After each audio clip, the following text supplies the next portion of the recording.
14th, 2025, and this is the Denver Business Beat podcast. My name is Arica Netterville. I'm your host, and my very special, fabulous guest today is Natalie MacDonald. How are you doing? I am great, Erica. Thanks for having me. I'm so excited to be here. I'm excited to get into this interview with you. Natalie is a member of the Denver Metro Chamber. She and I are in the same networking group with B2B DTC Exchange. And every time I see you, I get excited. I write up to you. We always have a good exchange, and you just got good energy. So I'm excited you're on the show today, and we're going to do a deep dive into all things Questco and get to know your position and all the services that you folks do. But before we do that, we're going to get to know you a little bit. So tell everybody where you're from, where you went to school, and when you came to Colorado. Well, I have actually been in Colorado for about over 20 years now. Wow. Yes. I am originally from Pennsylvania. Grew up in a very rural town, very close to Harrisburg, 2 hours from Philly. That's where I grew up, and then I moved to Pittsburgh. That's where I got my undergrad. Lived there for 7 years. I ended up staying there a little bit longer. And then after that, I moved to Charleston, South Carolina. So I was there 7 years before I came to Denver. Wow. So kind of a little backstory. At Pitt, I actually got into, I went to school for communications journalism. That's what I got my bachelor's in. And I really wanted to be a news anchor. I was all about it. Journalism, news anchor, I was all about that. I actually interned at a PR firm in college while I was at Pitt, and I also interned at KDKA Radio. So I learned a little bit about production and journalism and talk shows and things like that. My PR internship became permanent. So I was doing public relations for a advertising and PR firm in Pittsburgh.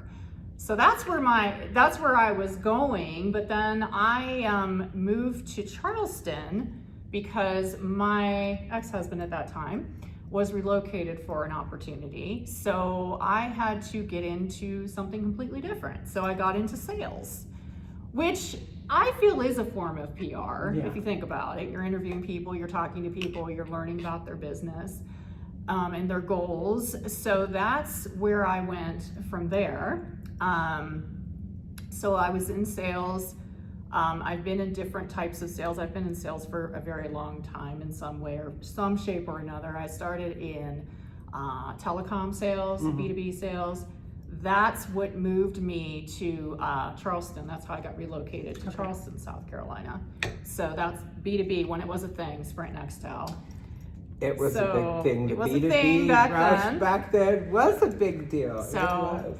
And then I got into online sales as well, SEO, SEM after that, print sales.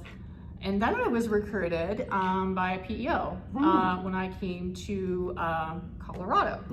So they were building out the Colorado team here. There was no one here in Colorado. I made it my own, did very well at it. I was there for quite a bit before I had moved on to a different company, just because it was more of a strategic account focus. It was working with franchises, it was traveling, it was something different. Sure. And I was looking for maybe something else as well. You had me at traveling. B2B sales is great, but I love the fact that I could go around the country and develop and nurture franchise relationships that we already had with this particular PEO.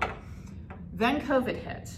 Once COVID hit, there was a lot of change with travel. In fact, it halted completely. And the company changed quite a bit with that particular role. So I thought, okay, I want to get back into B2B sales because I really enjoy it. And I missed it. I actually missed it.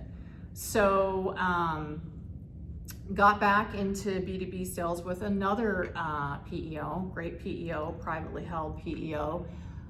Was there for about 4 years or so, and I came across this great opportunity with Questco when I was at this other PEO.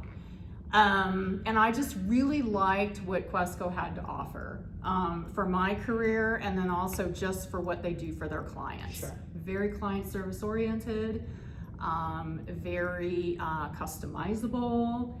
has all the bells and whistles, the Fortune 500 benefits, accreditations that are needed, we're certified PEO, meaning that we're licensed, bonded, insured, and that we are recognized for all payroll taxes. The IRS recognizes us for all payroll taxes. That's awesome. And I just like what they're building. I mean, they're growing quite a bit. We've grown tremendously. We're probably up to close to 40,000 worksite employees. Wow. And what makes that so great in a PEO relationship is that we provide that large group buying power for businesses, providing them not only lower rates, but more benefit options. Yeah. And then just really providing stability at renewal time too. So that said, we can be very flexible too. We work with, we work with businesses. Sometimes they have benefits and brokers in place. Yeah. Or I have broker relationships. Yeah. So we can actually carve things out and be very flexible. But all in all, we handle the benefits, the payroll, the HR, and compliance, keeping businesses up to date on employment laws coming down the line, making sure that they're compliant, making sure that they're following the rules, that they're relaying things correctly to their employees, and we're providing those policies, procedures that they need to relay. What I would say about us though is that in a PEO relationship, the owner or the management team has 100% direction and control. We're just providing, again, the right policies, procedures, telling them the right things to do to protect their business and protect their employees so they can grow. And I feel like also with Questco, we allow businesses to get these owners back in what they want the business for in the first place, growing their company, building their goals, their dreams, and getting rid of these transactional duties and taxes and things like that. They don't have to worry. What keeps them up at night, really? I would think that Questco would be able to, again, make sure that you're staying on top of everything, because yearly things change. There's always something new that you have to incorporate. Also, a lot of companies now like that flexibility of not having to have a full-time HR person in the business. So that probably takes a lot of that management out of that, because dealing with people is a big job, their benefits. Now, when someone does something, I don't want to use the word inappropriate at work, but we're going to use that. Do you folks do the coaching if it's an HR situation as well? We do. Tell us a little bit about that. So maybe there's a coworker that was being derogatory to another coworker or misbehaving. What does that look like when the company communicates with you folks and take it from there? No, our client service team is phenomenal. Wow. They really take that on. They have tons of expertise in that. Whether they're going to talk to that executive that's going to relay that to the employees.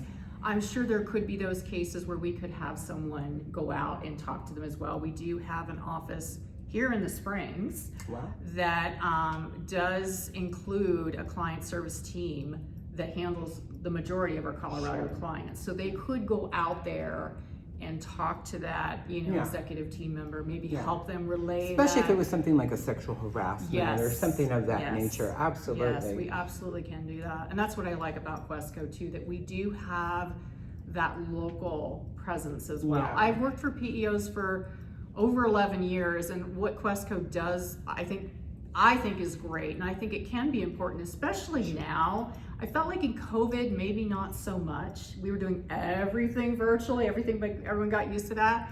But now people want to see you in person. They want you to make sure things are running smoothly. And I get very involved. It's just the way I am. I've been very involved with clients I do work with, making sure everything's working correctly. They're having great communication with the team and making sure if they, have questions about anything that they can also come to me and I visit with them and those kinds of things. That's too. our next question. Yes. So say Optiv Building calls Questco, they want a meeting with you folks to possibly start up those services. Would you go out to the business for the initial visit to kind of set that up, get the parameters, find out how much staffing and all of that information and questioning? Yes. I will. Yeah. Perfect. What is some of the biggest changes that you've seen in Questco and other PEO and HR companies over the last few years since COVID has happened? Great question. I noticed with Questco, and I really do appreciate this about them, a lot of PEOs, especially the public ones, we're one of the larger privately held ones, which is another thing I really appreciate. A lot of public PEOs out there are going more towards a call center. Okay. There's a little less customer client centric focus, Yeah. where Questco, I feel, is very strong in that. And we're all paid residually. Right. Obviously, it's our job to make sure everything's running smoothly too. Of course, that can bring on referrals down the line. We have over 91% retention with our existing client base. Amazing. So that's what I am seeing. And I would prefer to work with a PEO that is more client service oriented, that I can have that relationship for years. Because I can tell you, just in the former PEO I worked with, I have relationships from them, whether they're broker relationships or clients I worked with in the past, they will follow. So I love that. But I would imagine the first 6 months after COVID, everybody's starting to go back to work. We've been out of the office for 2 years roughly, probably. What are some of the struggles that you think employees had in that 6-month time frame? Acclimating back to the workspace, not saying something inappropriate, not being too casual, coming to work, not, because you're used to your pajamas and your tablet or laptop for the last couple years. What was some of that struggle when we all went back to the workplace? People wanting to go back to the office.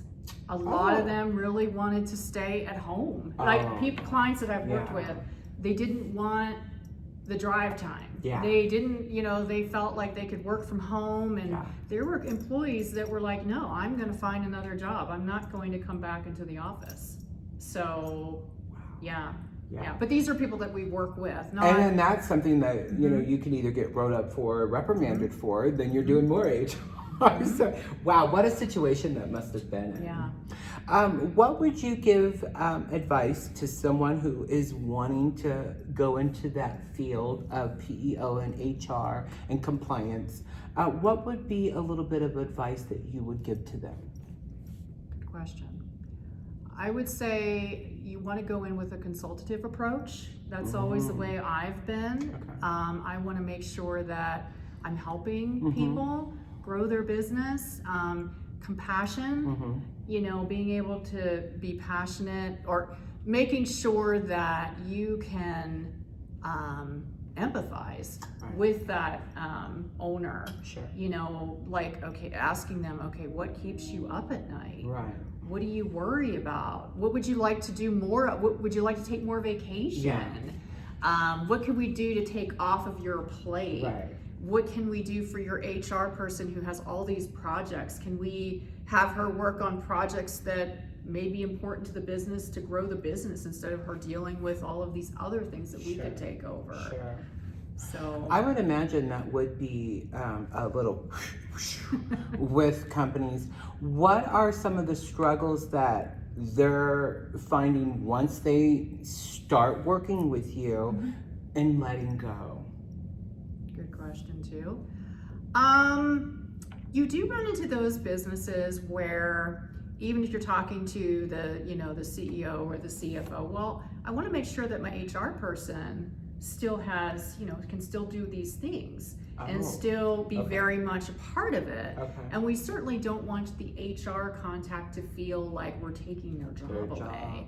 And that is, you run into that sometimes, but as long as they understand, we don't want to take your job away. In fact, in the PEO, as long as I've worked in the PEO industry, I don't remember ever taking away an HR position. We still need them.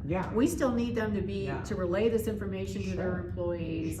Now, you do have HR departments typically that maybe they don't need that extra support, but maybe they do. Maybe they just want us to help them stay. the one thing I do say about Questco that I have not seen with other PEOs so much is that we are very proactive, not only reactive, but proactive. So preventing things from happening before they happen. You know, just with an employment law coming down the line, making sure they know it's coming and how are you going to prepare for it? Let us help you prepare for that. Those kinds of things. So do you have to put together either booklets or a little presentation to present to the staff that I guess you would turn that over to the HR person when big things change or so on and so forth? Our HR team, our client service team pretty much takes care of that. Okay. They also take care of, when we do bring on a new client, they take care of all the onboarding. It's typically all automated. We have a very seamless, robust system that encompasses benefits, payroll, HR, all of it in one database. And then they do all their onboarding in there. They can see all their benefits. They can see their pay stubs. We have a mobile app coming, I believe, in July, so they can see it on the go. They go to the bank, they need to, you know, that kind of thing. So it seems like you guys are on the forefront for PEO and HR. That's exciting. Absolutely. For all of you who are viewing, if you're having those struggles, make sure that you're connecting with Natalie on LinkedIn. Shoot her a message, get an appointment set, because I know there's a lot of business people that watch the show and they have those struggles. Sometimes maybe your HR department isn't fully up to par to handle all of that. Right there, she's able to do that as well. Let's shift into networking. This was a topic that I did get an instant messenger by Rhonda Davis.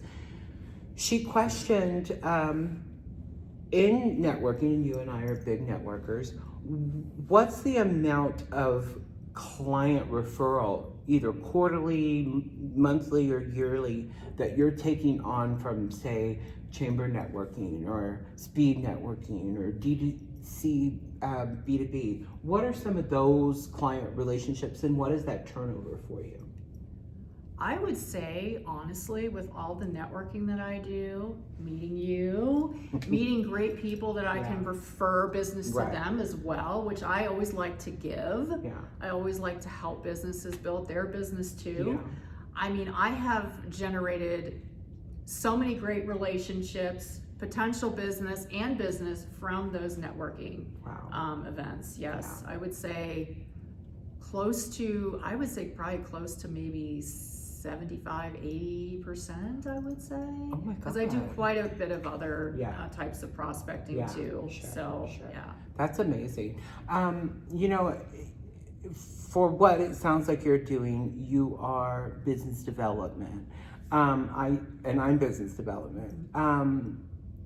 It just, over a period of time, becomes something natural that you do. And you have this natural grace and this natural stillness to you that makes people want to know more. You give a little bit, but wait a minute, I need to know a little bit more. So that's a gift that you have, because I'm always curious about what you do. And I was excited to do a deep dive into this show today, because you and I network, we hug each other, we see each other, I talk, we'll shoot little messages, but like getting to know that person and what they do is absolutely crucial. People don't want to do business with you if they don't know you, like you, and trust you.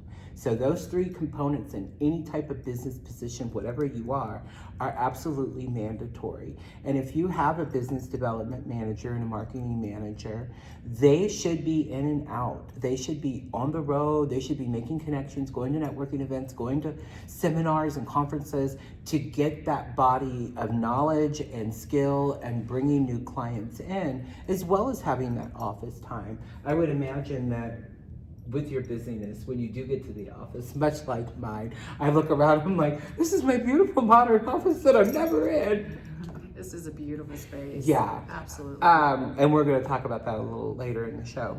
Can you give us all of the handles, websites, pages, things to go to for one, yourself, and number two, if they want to go and see Questco, and is there something that you can send to a potential client Yes. that they can review before the meeting, and kind of a step-by-step, you need these things, these are the questions we're going to ask, these are the things that maybe you need to know?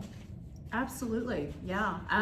So the website, it's basically questco.net. Okay. I can be found on LinkedIn. I'm very, very active on LinkedIn as Can well. you spell your first and last name? Because Yes. MacDonald is not like you think it's spelled, Yes. and I want you guys to connect with her on LinkedIn. So it's Natalie, Natalie, and it's MacDonald, MacDonald. Yeah, so don't use the MCD or you're not gonna find her because it's a little bit hard. And then if you're out and about at maybe Denver Metro Chamber or DTC B2B and at many other places that she's at, stop by and have a great conversation with her. Get her business card, do connections, ask for a one-on-one and get to know. Maybe your business is missing out on some of the services that Questco can really help your business and kind of cut down some of that madness time. I would imagine that there would be like a quarterly report that you folks would interact with the business or the client, or is it weekly, monthly, quarterly? So I try to do reviews with my clients. I was doing it basically every year, whether I was like taking them to, just kind of what are your goals for the year? What are some things that are there some things that can improve, and what does it look like? Are you looking to, what's your growth plans for the next 6 to 12 months? So I do actually, yes. I do make sure I do a review with my clients. This is the time that we switch into our 2 questions that we ask every guest on the show. And if you've watched any of our episodes, you know what those 2 are. If Natalie could go back to 15-year-old Natalie, what would be the thing that you would say to prepare you for where you're at in the seat right now? Don't be so hard on myself. I'm my own worst critic, and I think a lot of people can be. I grew up in a very strict upbringing. Yeah. I thank my dad for that because I'm just like him. Yeah. But it just really, just being too hard on yourself can sometimes hold you back a little bit. It can push you forward. It can, obviously. I agree, but because it you're also very can successful. it also can, it's a blessing and a curse. I totally agree with you. I am very critical and hard on myself, and it never feels like I get enough done, and I always want to do more. And then I realize I'm a human being and I need downtime too. Right. You're only one person. That's it. And I know what that feels like. So hollows. Yeah. Now we're going to switch forward to your 80-year-old self. Oh my goodness. What would be the legacy that you'd want to leave for your friends, your families, your colleagues? What does that look like, that legacy? Oh my, that I made a difference in some way, that I impacted someone, whether it's something I said or something I did, whether it's a client, that they remember me for that I helped them. That makes You're sense. a very helpful and want to help person. I think you're really multifaceted, and I really like that. There's something that's very unique and different, and learning that your dad was strict on you. My dad was strict with me. Like, he was on my butt. And when we have a taskmaster parent, I think it really does prep you for when you become an adult, because all those things kind of click, click, click, click, click. And people ask me, and you've even said it, how do you do it all? It's very rigid, compartmentalized. I have 2 phones with 2 Google calendars. That's the only way I can keep things straight, you know? Yeah. It's impressive, I have to say. Oh, it's quite a bit. So we're going to go into some major announcements today, and this beautiful space that you see is Serendipity Labs. We have such a beautiful relationship with Serendipity Labs, and we're so grateful and thankful. Morgan and Cassie are absolutely incredible lab managers. If you want to come in and have a tour, maybe you want to do an event, a presentation, a function, or maybe you need to have Natalie meet you here and have some off-site interviewing so that you're not causing Panic in the Business. That's a really great way to have some off-site interviewing and work with Questco as well on that. So for more information, Serendipity Labs, downtown Denver on Wawetta, 11th floor. You can call for a tour or a complimentary co-working space stay and get to know the lab, get to know all of the amazing amenities and features, conference rooms, private rooms, podcast rooms, meeting rooms, event spaces, all here on the 11th floor with views to die for in a beautiful modern co-working space. Yesterday, we had State of the State represented by the Denver Metro Chamber. Of course, a lot of you are connected with me on multiple different platforms.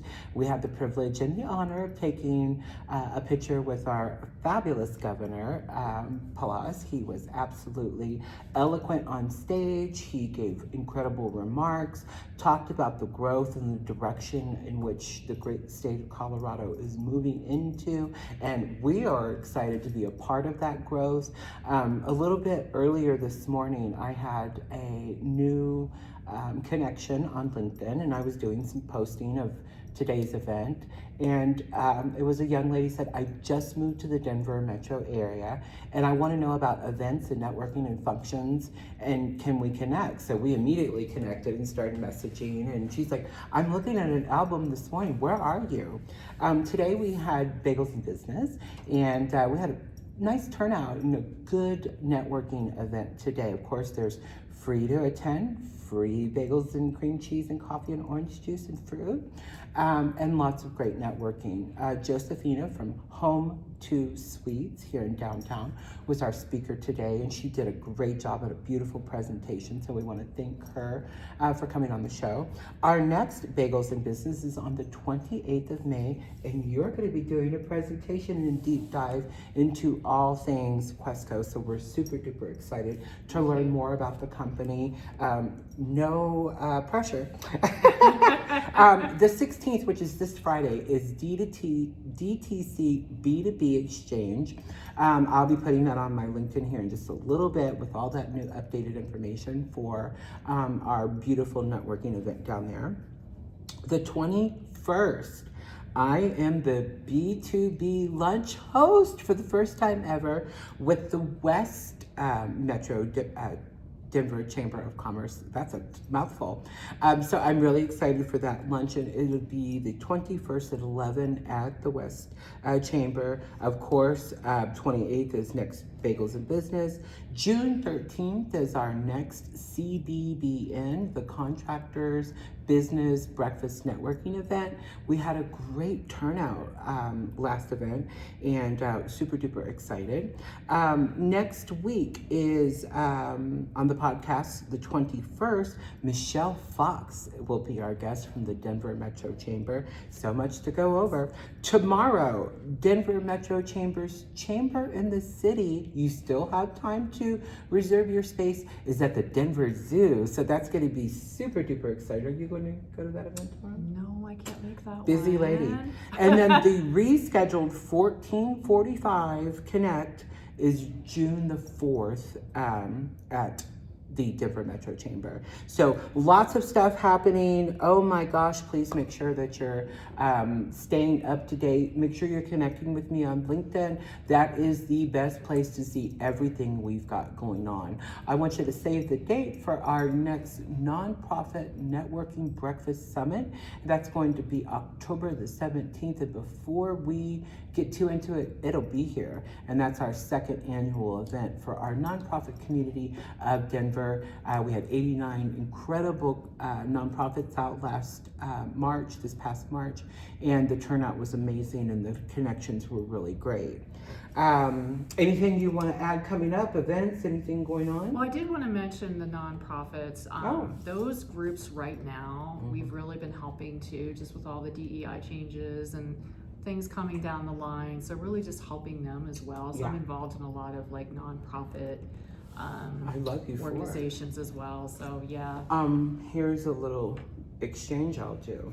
We will have a lovely booth and table that you and your team can manage on the 17th if you'll just shoot out the event for your nonprofits. Bring them in, let them network and communicate with other nonprofits. We have a beautiful group of wonderful nonprofit groups, and they need our representation. They need our spotlight. They need our love. They need our contributions and help. And also partnering. Partnering is just as good as writing a check. I'm going to do this for you, you do this for me, and I will get you out there. So the reason why I created the Nonprofit Networking Breakfast Summit is for my mother, Roseanne. We just had the first Mother's Day without her. She passed away last year. And that is the reason why I give back to my nonprofit community. She was in a non-for-profit nursing home, and they took great care of her, and she passed away in that facility. And it's my way of just giving back. So that's the reason why I do it, and that's the passion and the love and the drive that I have to do it. So I think we've had a great show. I think I've covered every single thing that we've got going on. My gosh. Our next event, we will see you Friday at DTC B2B Exchange.